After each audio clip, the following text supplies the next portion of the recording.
The moment Karoline Leavitt stepped onto the panel, tension was already thick in the air. Known for her outspoken views and tendency to make brash political statements, she had been invited to discuss trade policies and North American diplomacy. On a widely watched international forum, however, no one expected the direction the conversation would take. Within the first 10 minutes, Leavitt launched into a critique of Canada's economic policies, calling them weak, outdated, and dependent on American support. The audience murmured with discomfort, but she didn't stop there. Turning to Mark Carney, the former governor of the Bank of Canada and Bank of England, she smirked and added, "Frankly, Canada wouldn't last a month without the US carrying it economically. You're basically America's polite upstairs neighbor with no muscle." The air went dead silent for a moment. Mark Carney didn't flinch. He simply nodded slowly, adjusted his microphone, and looked directly at her with calm but piercing eyes. The host, sensing an explosive moment was about to erupt, motioned for Carney to respond. What followed was not a loud outburst or an emotional retort, but a calculated, elegant, and utterly devastating reply that stunned the panel and captivated the entire nation watching. Mark Carney began his response with composure that commanded the room's attention. "Karoline," he said, "your comments are not only misleading, they're deeply uninformed and reflect a dangerous lack of understanding of how global economies interconnect." He referenced Canada's strong banking system, its leadership in clean energy innovation, and its role as a top trading partner with both the United States and Europe. While the US may be larger, Carney continued, economic resilience is not measured in size alone. It's about stability, trust, and adaptability, qualities that Canada has demonstrated time and time again, even when others faltered. His tone wasn't angry, just disappointed, like a teacher addressing a student who hadn't done their homework. Karoline tried to interject, but the moderator held up a hand to allow Carney to finish. He then pointed out that during the 2008 financial crisis, Canada's banks were among the most stable in the world, avoiding the kind of collapse that struck many American institutions.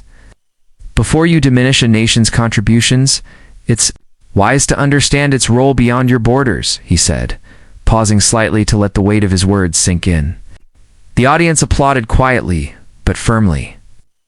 And Karoline's expression stiffened.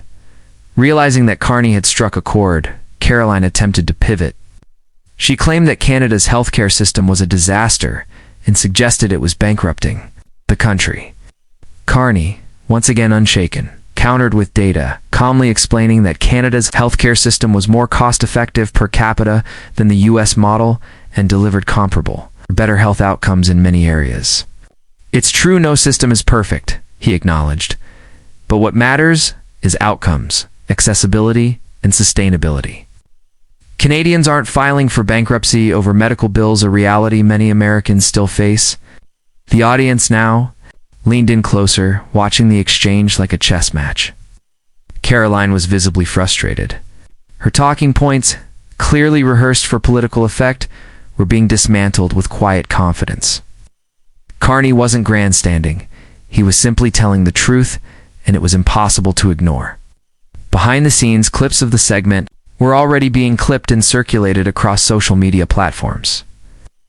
The hashtag #EarnAClap began trending within minutes. Karoline then shifted to climate policy, another topic she assumed would allow her to dominate. She claimed that Canada's environmental regulations were excessive, damaging to business, and driven by woke ideology. Carney, who had served as the United Nations Special Envoy on Climate Action and Finance, didn't let the jab slide. Protecting the environment is not woke. It's responsible governance, he said pointedly. He cited the economic opportunities generated by green technology, the global transition towards sustainability, and Canada's efforts to strike a balance between economic growth and environmental stewardship. The markets are already moving in this direction.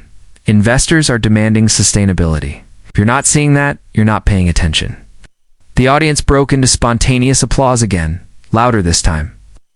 Karoline was visibly annoyed. Her tactic of using dismissive buzzwords wasn't working.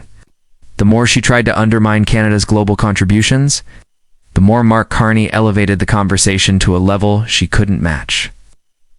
It was a masterclass in poise and precision, as the conversation moved toward diplomacy and international trust. Carney delivered one of the most powerful lines of the day. Canada's greatest strength, he said, is not just its economy or its environment, it's the trust it has earned globally. That trust is not given, it's earned. Through consistent, thoughtful leadership, he pointed to Canada's peacekeeping efforts, its role in supporting democratic movements, and its steady hand in an increasingly polarized world. We don't shout the loudest, we don't bully, we build relationships that last, Karoline appeared to scoff, but the weight of Carney's words was already being felt. Viewers online began sharing clips of the exchange, praising the way he handled what many saw as a deeply disrespectful attack on an entire nation. Even some members of Karoline's own political party seemed uneasy, distancing themselves from her rhetoric. Carney wasn't simply defending Canada, he was reminding the world that civility, competence, and facts still had power in public discourse. Karoline attempted to regain control by launching into a monologue about American dominance and global leadership, but it landed poorly. The moderator, sensing the imbalance, gave Carney one more opportunity to respond. Leadership, he said slowly, is not dominance. Leadership is service. It's knowing when to speak and when to listen. It's respecting allies, not dismissing them. With that, he looked directly at Karoline and added, "Insulting your neighbors doesn't elevate your country, it isolates it." That moment hit hard. The audience grew quiet again, but it was the kind of silence that carried weight. It wasn't just the room, it was the millions watching online, many of whom saw the moment as a refreshing example of how discourse could be grounded in intelligence rather than insult. As Carney wrapped up, the moderator thanked both guests, but it was clear to everyone who had won the exchange. Karoline's expression, as the cameras cut, suggested she knew it too, in the aftermath. Social media exploded with praise for Carney's composed rebuttals.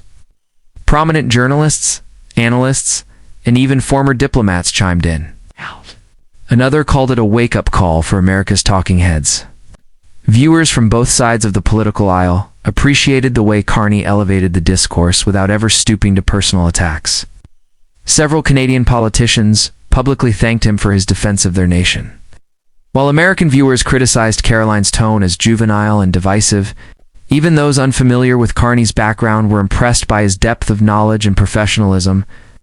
Meanwhile, Karoline remained mostly silent on social media. Her team released a short statement accusing the network of bias, but few took it seriously, and the damage to her credibility was already done. In classrooms and media ethics courses, the exchange was analyzed for days. Professors highlighted how Carney exemplified the importance of staying fact-based, especially when confronting misinformation or xenophobia. One viral video titled "How to Shut Down Disrespect Without Raising Your Voice" garnered millions of views. Using Carney's responses as the central case study, Karoline, on the other hand, became the subject of memes, jokes, and critical commentary. Her strategy had clearly backfired. Instead of looking bold and patriotic, she came off as petty and uninformed. Many began questioning why she was even invited to such a high-level policy discussion.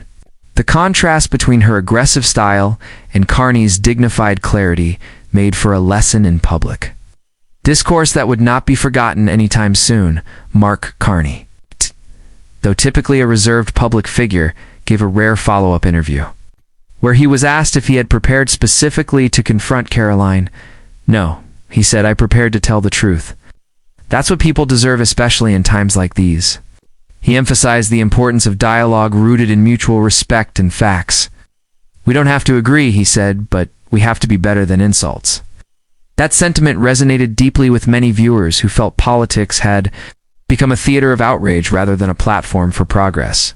Carney's handling of the situation proved that measured responses can be more powerful than shouting matches. And as he left the studio, a group of young students waiting outside applauded him, not just for defending Canada, but for reminding everyone what statesmanship really looks like.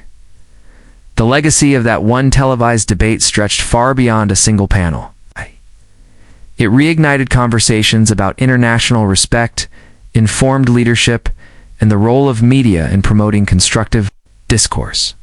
Karoline Leavitt's remarks might have been meant to provoke, but they instead triggered a widespread reaffirmation of Canada's value on the world stage, and an even greater appreciation for the power of quiet strength. Like Carney once. Seen as a technocrat working behind the scenes, had in one afternoon become a voice that millions trusted. The contrast between ego and experience, between volume and vision, could not have